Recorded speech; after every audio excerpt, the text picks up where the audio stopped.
Every record tells a story, Independent labels. I think a lot of interesting songs came out of that. and every generation has a soundtrack. The only hip you have in your body is made of titanium. This is the Vinyl Curriculum with Logan Apparently, I don't know very much about anything. and Jim. Somebody calls her Tay-Tay. Welcome back, ladies and gentlemen, to episode number 20 of the Vinyl Curriculum. Logan and Jim here in the studio. What are you looking at? What is the back of your name tag? What is all that green stuff? Oh, it was mold? No. They put a sticker on there for I think it was suicide prevention, but it's kind of faded. I need to get some Goo Gone and get it off there because it's kind of faded. But welcome to Logan's version number 2. I'm excited. Are you? I am. Are you excited? I don't know. We'll find out. I'm sad. This is the season finale of season 1. I know. Here, can I get a? Yeah, we might be listening to that sound a lot this episode. We'll see. This is Logan's version number 2. Back on episode number 10 was my first crack at picking a playlist for this for us to listen to, and I thought I had a pretty good variety of music to listen to, but Jim there was no felt differently. theme. There's no theme. Yes. So that's all I said. Do you on this one, but try to come up with a theme. And a theme we have in probably my favorite movie of all time. This week's playlist is the Blues Brothers soundtrack, the classic Chicagoland favorite from that started as an SNL sketch and has some great music with some great musical talent from around, the time. Some of them aren't even included in the album, like you had mentioned before we started recording. That was John Lee Hooker, but it's Aretha Franklin, James Brown. I can never remember James Brown's name, but Cab Calloway. Just a phenomenal lineup, and so I'm looking forward to listening to some of the songs with you today. But you said you just watched the movie over the weekend. Yeah, I had never seen the movie. Watched it with my wife last night. You had never seen the movie? No. Oh, I thought you watched it again. No, Okay. I've never seen it, and I guess I have seen bits and pieces and clips and stuff because it wasn't. I had no idea what the storyline was. I just knew they were on a mission from God. I'd heard that a million times. I think I have heard the soundtrack before, just because there wasn't a song on here I wasn't familiar with. I mean, some of them are remakes, but Right. So, or maybe they just played on the radio. I don't remember. Yeah. Well, I think we just hop right into it with song number 1. The opening song, the opening number from The Picture, She Caught the Katy, which you just told me was a train, which was an interesting fact. But the opening scene to set the tone for the listening audience, for those who haven't seen the movie, it takes place right outside of the old Joliet prison in Joliet, which I've been to and taken a photo. I should find that photo to post on social media from that area. But iconic opening scene from the old prison, and yeah, I think that we'll set the tone with just that, and we'll get going here on the Vinyl Curriculum.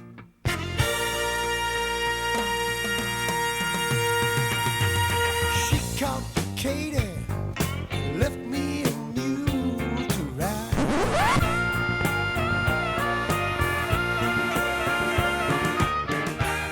Little harmonica action here on the Vinyl Curriculum. And so this is a little different. I have to get used to this again. Jim will be providing the grades for each song today, as he did back for Logan's version number 1 on episode number 10. Yep. And all right. I just want to clarify, though, what I'm doing here, because I am going to be grading the album, the songs. Right. No, I know. am not grading the movie. Right. No, I know. But I want to talk about the movie. Yeah. Well, we have to talk about the movie. I have one word. I can't give it a grade because we're not grading movies, but I can give it a word, and it would be terrible. You know, like, I thought it was. My wife and I both thought it was atrocious. There's one time I laughed out loud, and it was the most random thing, and it had nothing to do with anybody. It was when they were running, one of the many times where they were running from the rednecks, the good old boys, and they were in a camper, and then it showed the very top, and there was like 4 faces. Yeah. I laughed and I had to rewind it, but that was about the joy I got out of that movie. But the reason I wanted to watch it because I thought, okay, well, maybe if I listened, I listened to the album multiple times because I do my homework. Okay. And then I wanted to see, okay, if I watch the movie, is it going to make me like the song more? And it actually, in many cases, made me not like it as much. But I like this song. I give it an A-. It was Okay. It bothered me because I didn't know what a Katie was. It reminded me when I saw Cass and they kept singing about this dadgum jellicle ball or something, and I didn't know. Yeah, I didn't know what it was, and I still don't know what it was. Okay, it's a terrible musical in my opinion.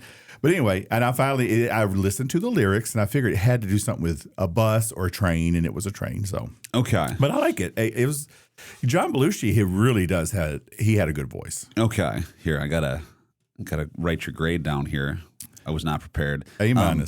I think for me I obviously associate a lot of the songs with the movie, so I was a little biased. What? But what about the movie was so good? I don't know. I think it was just. You said this is probably my favorite movie. I mean, I don't understand that. I don't know. I think I'm just a fan of musicals in general, which we've talked about in the past. And just seeing, I don't know. I guess it was maybe the first time I watched it with my grandparents. So maybe I think there's the lore. There's the lore of it. And it's a local thing. Anything that has to do with I grew up in Lockport, 10 minutes away from the old prison in Joliet, and so I had driven by it many times, and then to see it in the movie, and you're like, what is this masterpiece? And I didn't even. That was before I knew all about SNL and the history of the Blues Brothers and Dan Aykroyd and John Belushi. And kind of how big they were. And I thought, I just thought this was, Again, it's the lore. There's this connection for you, which is in the 20th episode, I think we can all agree that if you have a history, even though you said it didn't matter to you in one of the episodes, remember when I told you that Blur was from Champaign? You're like, it doesn't matter if they're from my backyard. And we all know that's bull. It does matter. And I agree. And I did not grow up here. It was kind of cool, though, saying, oh, that was McCormick Place. There's a tip of that. But then the next thing I know, they're downtown Chicago. I was like, well, there's a longer drive than that. So I was. Yeah. But yeah, it wasn't. That part was interesting. I just thought it was just terrible acting. Whoever was the married, the guy who played, he was Aretha's husband. I wonder if he was probably the real musician. Yeah, that was the real musician. He was the musician. He was not an actor. Yeah. Terrible. The lip syncing with James Brown and Aretha Franklin, I thought it almost was like it was the 2-second delay. It was just so bad. And I could have gone to the bathroom, got popcorn, filed my fingernails. Yeah. The opening section when he's just walking out. Yeah. It was, I don't know if there was a slower movie in my life. And then, by the way, we bring up the Nazis. Okay. And then who is this? And then Carrie Fisher shows up. We're way fast forwarding. We're talking about the movie because then I want to talk about this the goes music in chronological order just a little bit, but yes. So I know the singing was really hard for Aretha Franklin in the movie because she had never lip synced before. Yeah. And so that was a challenge that was documented. So, well, that's good. I mean, she killed it with the singing, right. And I'm sure James Brown was the same thing. These people are not.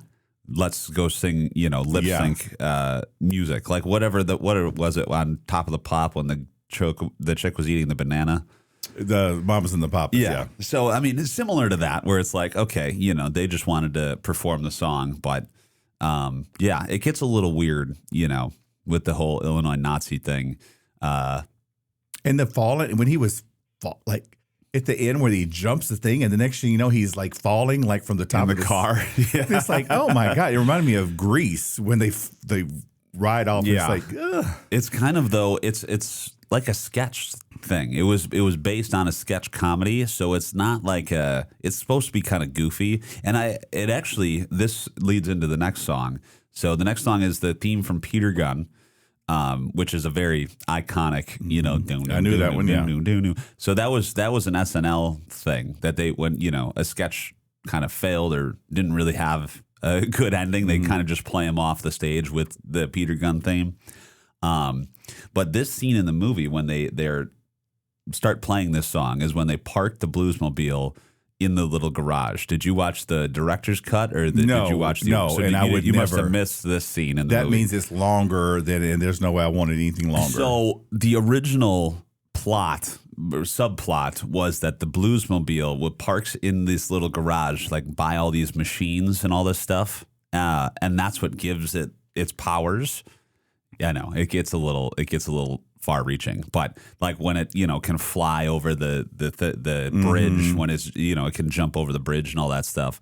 But that was part of. Then they kind of scrapped that sub storyline, like because the movie was getting so long. But that led into then the playing of the Peter Gunn theme. Okay. So let's take a listen to that, and then we'll have some more thoughts here on the Vinyl Curriculum.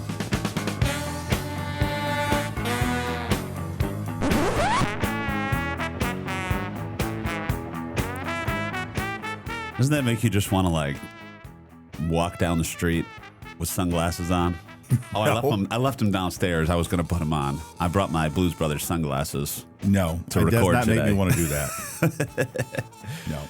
So I'm going to just be very clear. I am not going to be referencing the movie. Like my grade has nothing to do with the movie. No, because I'm aware. It's, I know, and it shouldn't. It absolutely it was shouldn't. terrible. It was terrible. I think it's important for me to give the background. We listen to you. Yeah, no, I go get on it. and on about your, records that you listen to or whatever, you talk about. But I'm just grading the music. yes, no, absolutely. So I You would give absolutely this should. one a B. Okay. And the only reason I give it a B is because it's so repetitive. But what makes it not be a C or lower is the fact that you can listen to it in the different music coming in, and it makes it tolerable. But it's just so repetitive. Yes. There's no lyrics, and Yeah, and I'm very familiar with that tune, and I don't know why. I don't know. It's just been around forever, It's been I'm around sure. forever. Yeah, it was utilized on SNL. See, I don't remember that, but I didn't watch it. I mean, I was like 12 when it first came Yeah. out. I remember seeing the B-52s when they performed. I don't know why, but I did. Yeah. So anyway, Well, Paul Schaefer was the musical director for Saturday Night Live, and he was also the musical director for the Blues Brothers. So I think a lot of that SNL stuff kind of came over from there. But yeah, no, it's a good little tune. I can picture myself walking down the street with that mentality. I'm just wondering though if it was reversed and you just were sitting with Papa and Mimi and whatever and Mimi. grandparents were What? listening to the album and not the movie, would you love this as much? Probably not. Probably not. No, Yeah. you're absolutely right. But yeah, I don't know. A B though, solid. Yep. A solid grade for Nothing sure. terrible, but nothing spectacular. The next one was not fully included in the movie, so the first time I ever heard it was listening to the album. It's called "Gimme Some Lovin'," and this is when the Blues Brothers get back together. After being broken apart for so many years, and they go on a mission from God to get the band back together. Yada yada yada. So, "Give Me Some Lovin'," little different twist here on the Vinyl Curriculum. Let's take a listen. Well, my temperature's rising and my feet on the floor. 20 people rocking and they wanna go. So glad, baby. You got it. You want to give me some lovin', Jim, or what? I don't. This says right here, "Give Me Some Lovin'" was a top 20 Billboard hit, peaking at number 18. Yeah. Because I told you, I think I remember hearing that version. Obviously, that's an old song remake, but I remember that version of it. Yeah. And that so it was was the released. only one that charted, though. It Yeah. peaked at 59 on the UK album charts, too, in 1987. So, which is interesting that it wasn't even included in the original movie. Well, I mean, it was included in the movie, but it wasn't like as integral. But that you see that all the time. Like Yeah. usually you don't. Unlike this, the song will be there, but it's like a little clip, like Pretty in Pink or something like that. Unless somebody's dancing to the song, you don't. Now, this is a musical per se, so Right. I don't know. I give this another B. Yeah. I think I'd give it a B too. It wasn't my all-time favorite song from the movie, but I think again it was partially because it wasn't fully included. And again, I'm going to be talking a lot about the movie because I know a lot about the movie. But yeah, I just think it's interesting. It's one of your favorites. Yeah, you don't go to the movie a lot, do you? No. My other favorite is the Dark Knight trilogy. Yeah, with what's his name? The Batman is. Was he Michael Keaton? No. He was in Psycho. What's his name? No, the remake of Psycho. Yeah. I don't remember that one. I don't know. It doesn't matter. We saw The Dark Knight with the kids, if I'm not mistaken, and Grace and I had to go outside. She did not like it. And I don't remember. I was middle school, high school, I don't remember. Yeah. But yeah, that's not a bad one. Anyway, the next one, Shake a Tail Feather with Ray Charles. Yep. Who's, I guess, the principal artist because it's Shake a Tail Feather, parentheses, with Blues Brothers, end parentheses, by Ray Charles. So congratulations on your proper use of parentheses. I appreciate that. Yeah. So, okay, I think we take a listen, then I've got another fun fact about this song. So, okay, let's take a listen here on the vinyl curriculum. Take a little tail feather. Well, I know that the Boogaloo is out of sight, but the shing-a-ling's a thing tonight. Shake it, shake it, shake it, shake it, baby. Here we go, loop-de-loop. This is another one that was remade. Yes. It originally came out in the 60s. Yep. By the Five Dutones, Chicago-based group. But during the course of filming this scene, this is when they're all, they're at Ray's Music Shop in Chicago. They're all dancing outside. And apparently when they were filming that scene, it was like the middle of winter. So it was like negative 15 degrees outside. Oh. And so everybody was like freezing cold and getting hypothermia. So they did it in like 2 takes. And they're like, all right, time to be done. But yeah, Ray Charles classic, the first cameo in the movie, I think, or first cameo on the album anyway, by a famous artist of that John Lee time. Hooker was outside going in, or was he outside the diner? He was outside the diner. Okay, that was before Aretha Franklin. So I give this one an A. This reminds me of Hairspray. I feel like it was in Hairspray, but did you ever see Hairspray? I did not know. It's this kind of music. Yeah, this is fun 60s. Yeah. This is it has the classic Ray Charles sound, Yeah. With the keyboard that eventually becomes part of the Blues Brothers band. He did a better job lip syncing than the other two did. I would just say. Yeah. Well, I mean, I don't know. Who knows what the technology was back then and how they were, like, if they were just playing the song. Like, I don't know how they, like, or were they not even playing any music? Were they just, trying to lip sync it without? Well, they would have to have something so everybody would know what to dance to. You'd have to have a beat. Right. But so if you're singing to, like, just a beat, like, that's hard to. Well, I'm sure they could do it, and then you don't play the sound from that. So right. I don't know. It's a fun song. Yeah. That was a fun scene. That was one of the few highlights of that movie that was tolerable. That's a little aggressive. And but then okay. we're going to get you to see some more movies. I think we definitely need to do that. But I want you to see Rocky Horror Picture Show. I was talking to a coworker here about it because of Halloween. I saw the Meatloaf thing that they sang some of the songs from that. Our coworker listened to the album, and we were just talking about how great of an album, how fun that movie was. It's a little different, but you have to go. Like, I wouldn't want to watch that on Netflix. You got to go see it at midnight in a theater with all the props, and it's just a crazy fun experience. Yeah, and that's something you like. That's a live performance, right? Not just It's a movie that people make interactive. And there's things that people say at certain points, and people go so much that they know when to do it.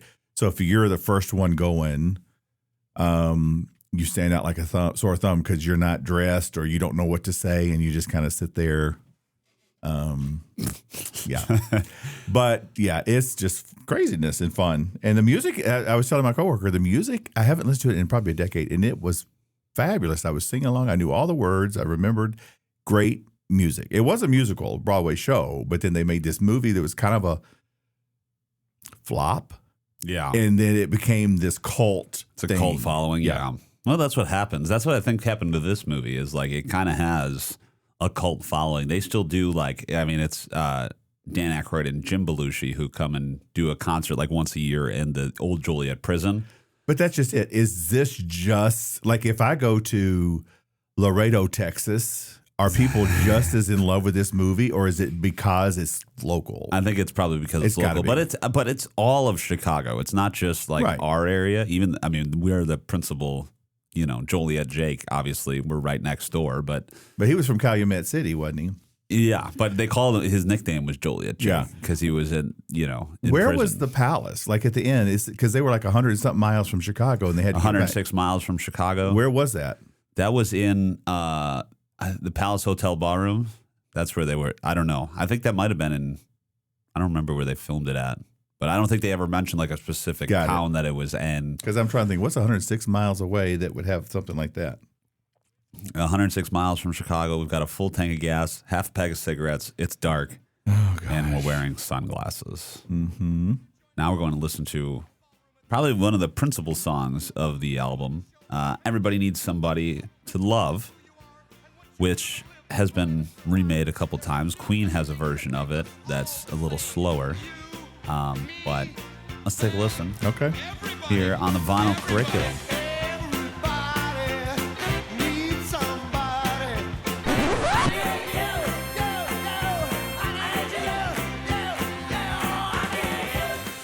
Yeah.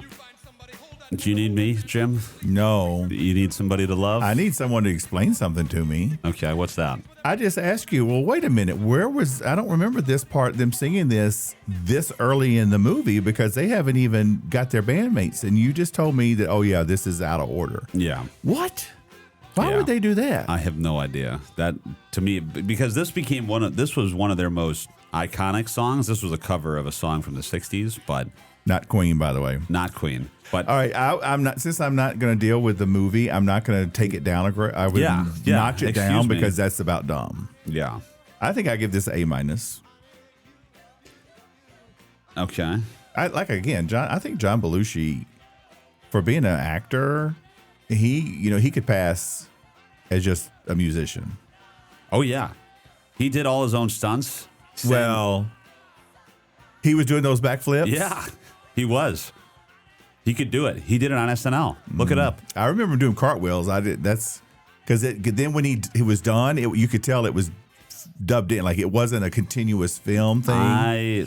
From the information I got, he did all his own stunts. I know he was a handful for sure. He was. He woke up on a couple couches in the local surrounding areas after raiding their refrigerator. So, but yeah, that's probably that one, and one of the later ones, Sweet Home Chicago, I think is probably the most synonymous song from this album. What is that noise? Do you hear a noise? No. I don't know.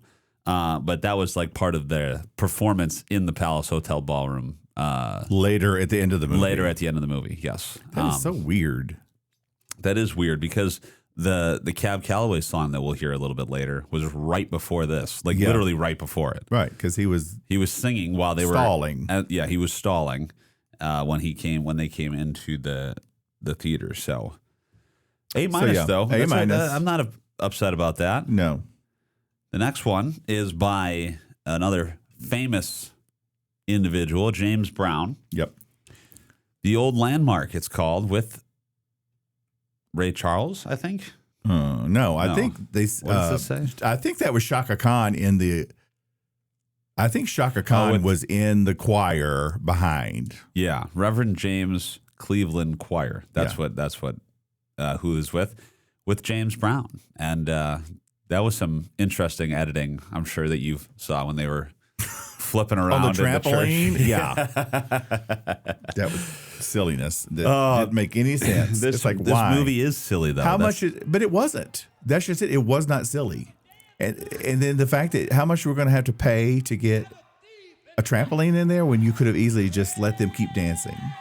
But anyway, we digress. Let's play the music. All right. James Brown on the vinyl curriculum.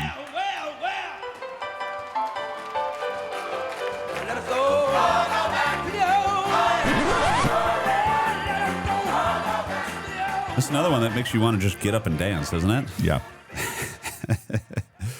James Brown from the Blues Brothers movie. I loved it. I'm gonna give that an A+.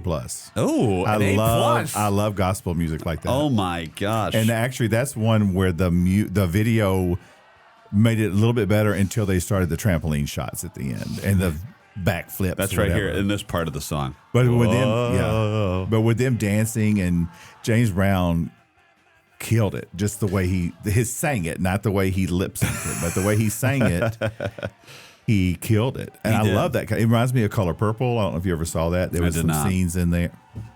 Now stop it. You never saw the Color? No. Oh, that's one of the best movies ever. I mean, it is one of the best movies ever. But anyway, I don't know about that. For me, this is one of my. You know what the difference one of the best between movies ever. You know what the difference between Color Purple and this movie, Blues Brothers, is? What's that? One is good, one is not, and one has a story that means something, and one is just silliness. Do not even talk to me about silliness stories without that mean something. They're on a mission from God, Jim. Okay, and it's not even a mission from God. That's just it. I would have thought he would have got some sort of a sign, and just the fact that he started glowing doesn't mean it was a sign. He saw the light. He saw the light. Yeah. Are you kidding me? He was on a mission to help the penguin. Save the orphanage. The part with her where she was coming in and out and the doors were shut, and that was kind of fun. That was I'm telling you that to find humor across the floor. Yeah, to find humor in it was a stretch. Yeah. No, no, it was not a stretch. It was a stretch. No, it was a stretch to me. I guess I was thinking it was going to be more like Airplane with like slapstick comedy or whatever, and it was none of that. There was a lot of just. If I could take a shot every time a car crash happened, I would be in the hospital because they put all their money on trampolines and car crashes. Well, supposedly that was at the old, I think Chicago Ridge Mall was where they filmed that car crash scene. In Harvey, I looked it up. Yeah, and supposedly they never paid the bill for that. They kind of just. But what I read, because I wanted to know where it was, and they said it was already empty and it was abandoned. closed down, and whatever they didn't hit, they didn't have to pay for. That was the other deal. So only the stuff that they destroyed, they had to pay for. But they never opened it and they demolished it. But it was. It was closed when they started filming, and all the cars in the parking lot were from a new car dealership. So they weren't allowed to hit any cars in the parking lot. Anyway, I told you I know a lot of weird stuff about this movie. Yeah. Okay. The next one. It's good to know because I want to talk about it and get it out so I can forget about it. See, I had this whole idea to do a promo where we could do the opening scene for the Blues Brothers where we each have the sunglasses on. And then we show me, and then it's like, dun, dun. Well, we can still do it for the promo for social media. Yeah, but not if you think it's stupid. Well, it is. You're right. We're going to do it anyway. We've done promos for things that you didn't care for. This is, most of them. Anyway. But if it was a whole album of James Brown doing gospel, I would love it. Well, what about Aretha Franklin, though? She's up next. Let's think. Let's think what we think. Think a little bit. We're going to judge the music and not the lip syncing. 2 fried chickens and a Coke. 4 fried chickens. Yeah, 4 fried chickens and a Coke. See, I can't remember. It's been a while. And he only ate bread. I'm more of a white bread guy. Yeah. Yeah. Dry, white toast. All right. Okay. Let's listen to Aretha here on the Vinyl Curriculum.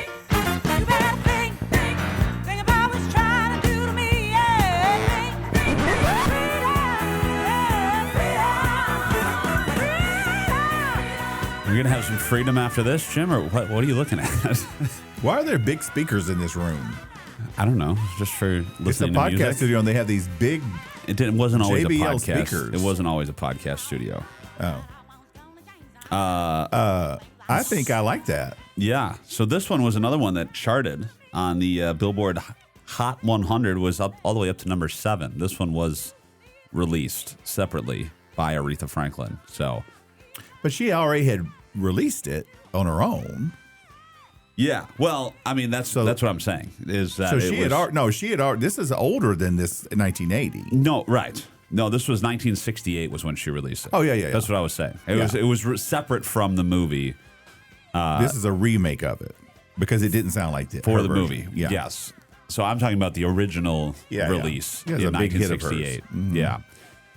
Yeah, I So, give it an A. It was. classic. It's a good song, and I'm not. But I like the way she rephrase. She, it's different from the other one. It is A little different. bit. And they're dancing in that little diner shop there. She's good and she's talented, and over the years she's done duets with all types of people. George Michael, just very talented. She went through a phase in the 80s where she really became, she had been out for a long time. She came out and she had a Who's Zooming Who, and are you fixing to sneeze? No, I'm all right. You're supposed to just keep talking, Jim. Well, I thought you were having a stroke or something. I didn't know what was going on. But anyway, Yeah. Aretha was talented. Aretha is great. So now to stick with our out of order nature, we're going to go back to the theme from Rawhide. Yeah. This is just weird. This is when they were in the They were in the bar. bar. And they were singing for As the Good Old Boys, the Good Old Blues Brothers boys band from Chicago. And, needed to play a little country music. So this is their attempt at that. Yep. And they left out the other songs that they sang. That wasn't on here. Yes, it was. That was. No, they sang a slow song. Right. There was 3 songs that they would hear them singing. But Give Me Some Lovin' was the first song, and then they transitioned into. Right, and they shut them down with that because it was so bad. They wanted country. It wasn't bad. It was just not country. I forgot which one they did, and they were doing falsetto. Anyway, you know It what was- falsetto is? No, Yes, you do. I don't. When you try to imitate people and you sing high, that's falsetto. Oh. Well, they had at the bar that they were at, they had that Bob's Country Bunker. They have both types of music, country and Western. Yep. So I'm not sure which category this falls under, but I'll let you be the judge. Here's the theme from Rawhide.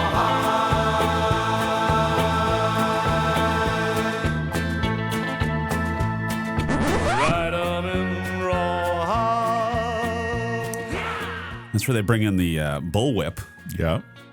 That was what got me interested in Stop. bullwhips. Stop Yeah, it. I've made 2 of them.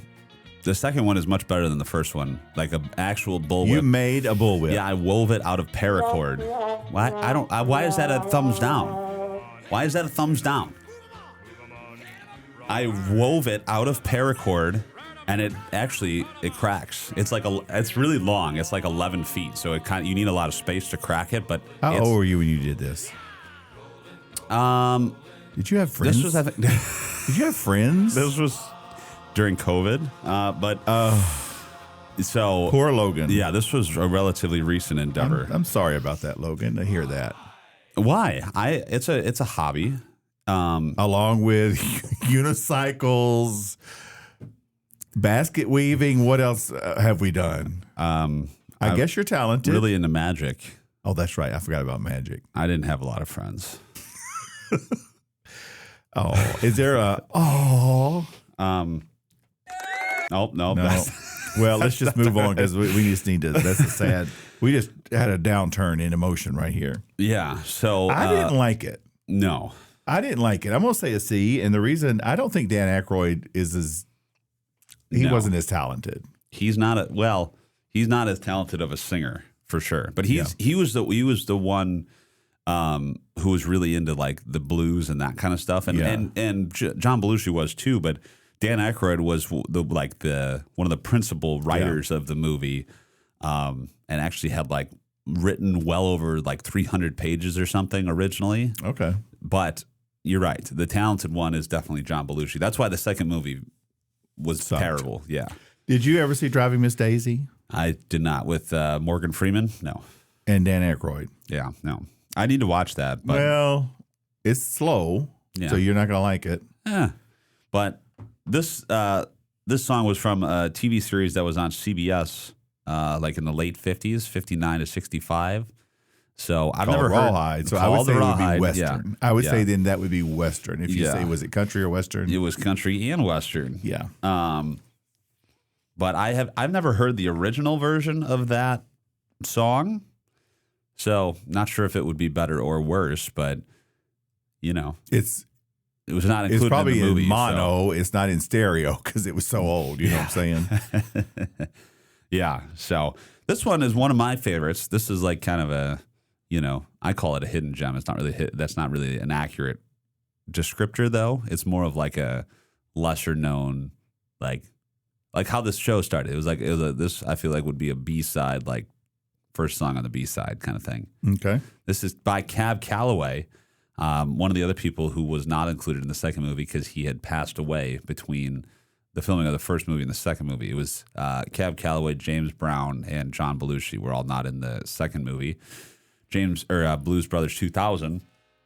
This one, though, Minnie the Moocher, is I have heard him sing other versions of this song, like from his original release, but I think I like this one a little bit more. Okay. So we'll take a listen, and then we'll hear what Jim has to say on the vinyl curriculum. Hey, folks, here's a story about Minnie the Moocher.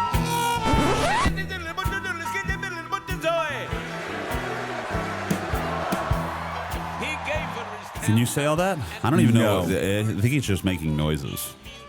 I think they call it scatting. Is that what they call it? Yeah. I don't know. But this one is the oldest released song. I mean, Cab Calloway originally released this way back in 1931. Yeah. And he looked good. Yeah. For his age. I mean, that's 50 years later. That was 50 years, before the movie came out. So I'm not sure how old he was in the movie, but you're right. He was born in 1907. So what is that? 77? 73? 73. So, I mean, he was young when we recorded it. He did look good. This was, you talked about some faux pas, I guess would be the word, in the movie. This was the first one that I ever noticed. They're filming it in this ballroom, the Palace Hotel ballroom, which isn't really a real place, but all of the people that are clapping along to the song are not clapping along in time. If you ever, you hear the clapping, but if you watch them actually clapping, they're not, like, the claps are not lining up with the actual, clapping. But to have to deal with, 400 something extras to try to get them all to do the same thing.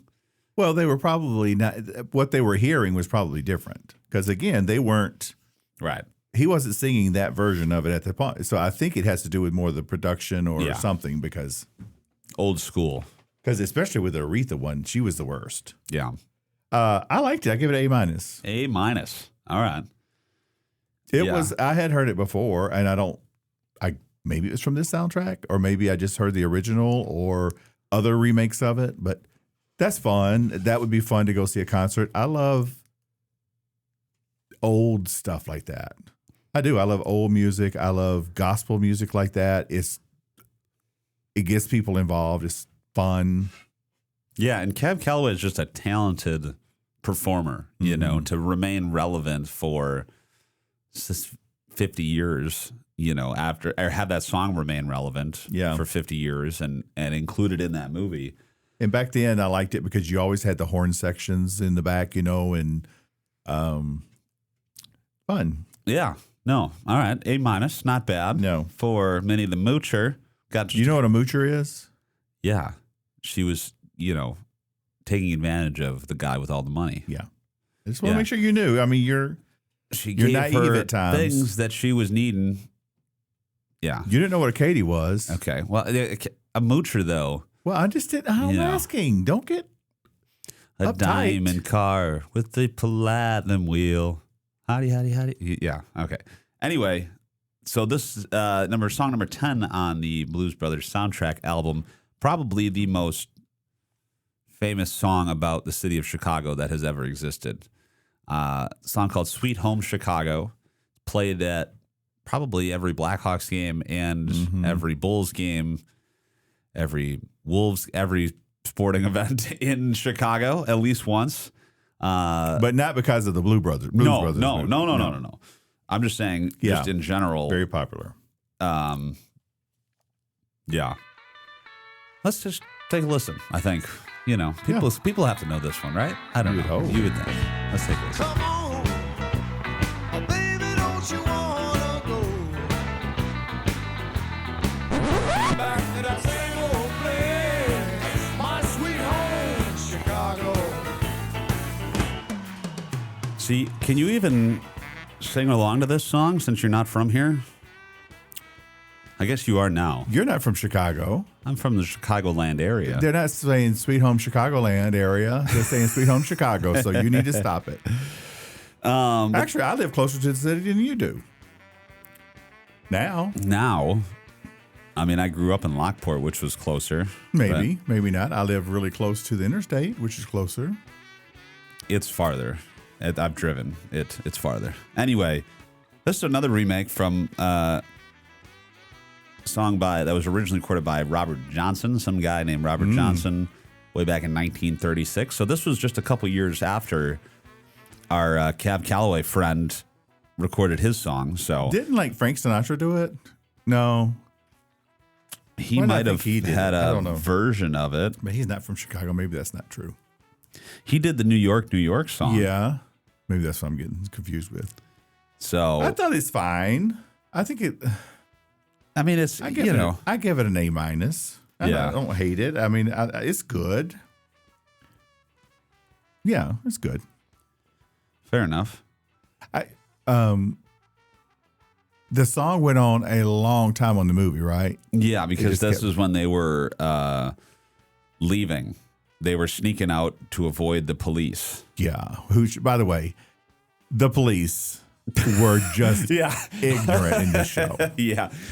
That's one. I mean, I still don't. The police are like, oh, let's go raid this show, but hold on, we're gonna let them. I want to hear what they sound like, and let's sit through the whole show and let them sneak out the back door. I said I wasn't going to talk about the movie anymore, but I have other things to say. John Candy is one of the funniest guys, and he was useless in that movie. There was no funny lines. So why John Candy? He could. Yeah. Did we talk about the Illinois Nazis? Why would they even bring? What was the purpose of that? That was just a subplot, And this whole Carrie Fisher with the bazooka and all that. I mean, and then he's gonna be fake and I'm sorry, and then she's gonna fall out and drop it in the her. mud. Yeah. That's just, I don't know. It's terrible writing, quite honestly.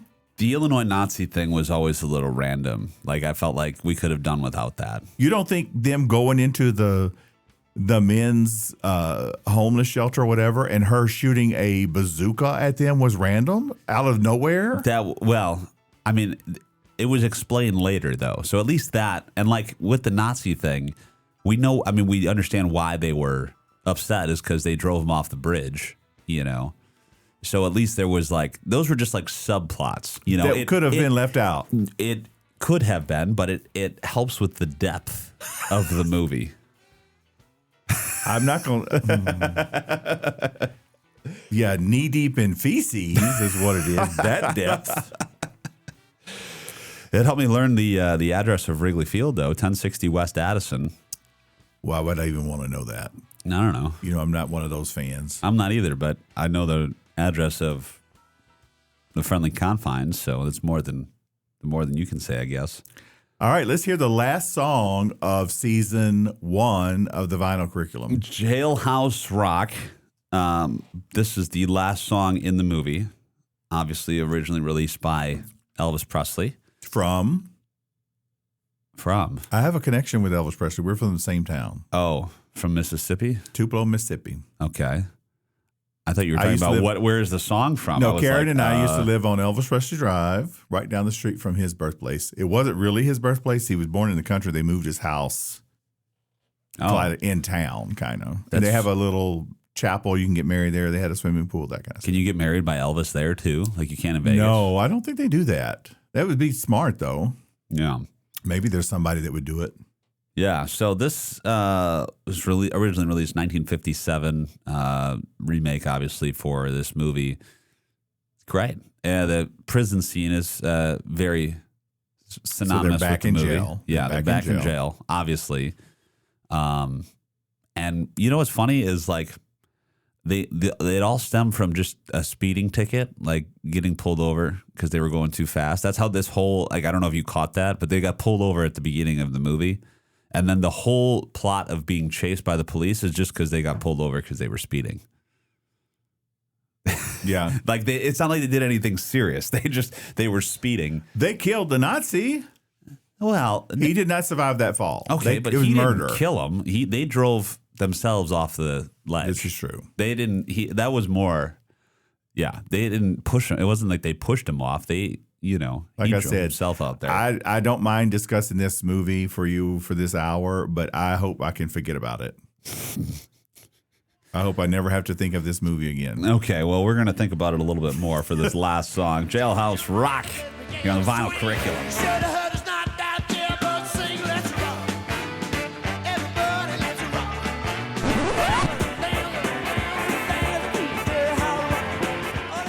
See, this always makes me think of the scene in Walk the Line when Johnny Cash is performing in Folsom Prison. I don't know. I mean, they're both just performing in a prison, I guess. So, not a big connection And one's there. a But true story and one's not, but that's. yeah, I never saw that one either, but I think you never saw No, Walk the Line? I think I would like that one though. Oh gosh, Joaquin Phoenix, top tier performance in that one. And Reese Witherspoon, is she in that one?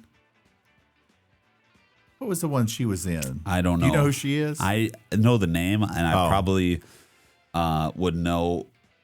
Maybe not. I don't know. I thought this was good. I mean, It is with Reese Witherspoon. she was the one in Legally Blonde. Yeah. I give it an A-. Okay. I think, I think it's a good version of it. And I'm not a huge Elvis fan at all because by the time I was alive when he was alive. So when he died, at that point, this is all past. He was overweight. He had the big sideburns. He wore Yeah, it was jumpsuits. weird, He yeah. would do karate and like on stage, and that's what I remember. And so I wasn't attracted to that. Did you see Elvis live ever? No, he was too big. Like he was big. He was Taylor Swift big or bigger, And the fact that he married, he was a 14-year-old. I mean, it's just there's a lot of weird stuff there. I never saw that movie with Tom Hanks either. Did you see that? You gonna tell me? Yes, I saw that.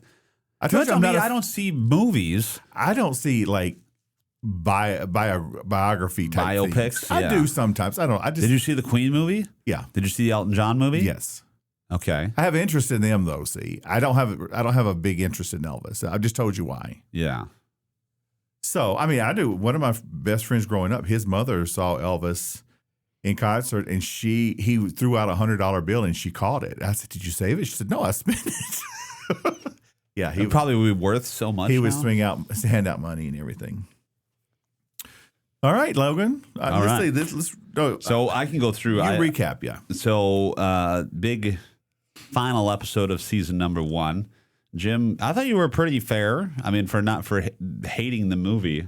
We only get my out job one was to C. do the music, not the movie. I know, but they're connected. As much as you want to deny No, it, they're connected. believe me, I'm telling you right now, I disconnected them because otherwise, if there was any pull from the movie, we would be in the D- sections. So Yeah. no, this is Well, just no. the music. Yeah, I mean, A minus, B, B, A minus, A plus, Yep. A, C, A minus, A minus, A minus. So, obviously, my grade is an A for the entire album. Yeah. I marked that down on our sheet here. What is your overall grade?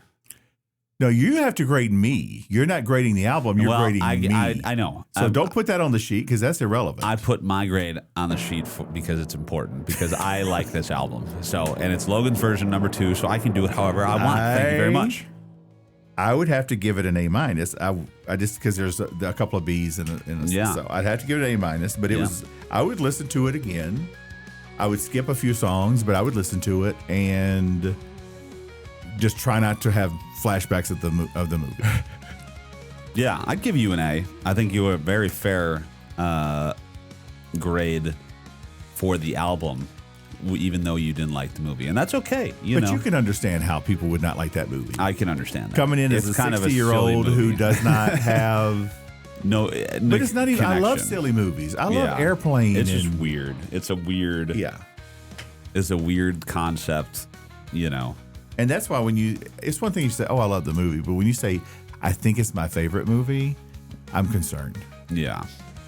All right, so let's recap this season 1 recap. Yeah. Maybe you can think of some takeaways. I have a few takeaways. Yeah. Well, let's hear what you have to say I think first. Takeaway number 1 is over 20 episodes. I hope you have understood that yes, lore does matter. Because can we talk about that? You used to think it didn't. Yes. I think this is a perfect example how history of something can help you like something more. Yep. I think I have learned. Oh God! Either I used to not listen to lyrics like I do now, so I don't know if it's a age thing. You are quite a bit older than me. I am, and I mean quite a bit older, like a lot older. I'm twice as old as you. Over twice as old as me. Okay. You want a little more detail? Starting to tick me off, young man. I'm still old enough to whoop your tail is what I am. So anyway, see, you got me all distracted. I don't remember what I was saying. So lyrics, when I think to myself, lyrics are important, I realize on certain songs. Mm-hmm. If it's an Ozzy song, I'm not listening to the lyrics. If it's a dance song, I'm not listening to the lyrics.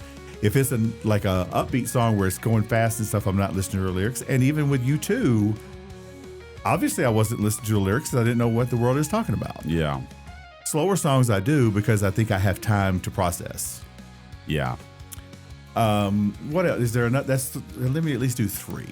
What's another? I think those are your 2 solid points, though. And I mean, I think, while you think of that third one, I think I've evolved, which I think was the goal, a little bit. Don't laugh. Did you? Don't laugh. I want to hear your. I think so. I mean, I feel like when we started, I was very anti-slow songs. I'm still pretty anti-slow songs, but just like if I was at like a level 9 of hating, I think we're at like an 8.5 now. So we moved down slightly. I don't count that as 1 because if I had to come up with a third, it would be that you still. And the issue with that is you're missing out on a lot of good stuff. Yeah. And I think another issue, and it's not just you, it's your age group, and it's just the way digital music has caused this. By missing out, by not listening to albums, there's if you were to ask people my age, name me your favorite album and what's your favorite song on it, a lot of times it's not going to be a single. It's going to be something like a hidden gem almost. Right. For whatever reason, sometimes they were too long that they couldn't release it. So it's a great song. It just was too long to release. And sometimes they are the hits. So I think this generation is missing out on that. And I think it's kind of ironic when vinyl is so popular. I would love to have a discussion with those people. Are you really listening to them, or do you just like the idea of it? The idea, yeah. Maybe that could be season number 2. We talked to some more people because we only had one guest for season number 1. Sir Harold McKay. Sir Harold McKay. Emeritus, faculty emeritus. 60s rock. Folk. 60s folk. And I think that was a good conversation, you know, to be with someone else who was there. Even though you guys definitely teamed up on me, but that's okay. It's so easy to do, though. I know. Especially when I like the Blues Brothers. I'm sure I'm never going to live that one down. Well, you're not alone. I remember our old pastor brought up Blues Brothers quote, in one of his sermons one time, and I remember thinking, oh, I never saw that movie, and You're probably glad you didn't for that long. I'm not saying I'm glad I didn't see it because at least now I know. Yeah. It's Okay. Oh, Whoa. Whoa. Why not? It's the last episode. Yeah. Okay. So, but be sure to tune in with us on social media. I'm sure we're going to be continuing posting on the Vinyl Curriculum Instagram page and Facebook page. And let us know, you let us know what you think. If you like things that you like, things that you don't, things that we can maybe change for next season. Like, do we get rid of Logan? Is it just the gym? Is it just the Jim and a Vinyl guest? Curriculum with Jim? You know what? I also think it's a chance for people to get caught up because, once a week we were kind of hanging in there. And I think I've talked to several people. They're like, yeah, I got to catch up. I haven't, go on vacation, you miss. And so anyway, feedback from the social media. We'd love to hear from you.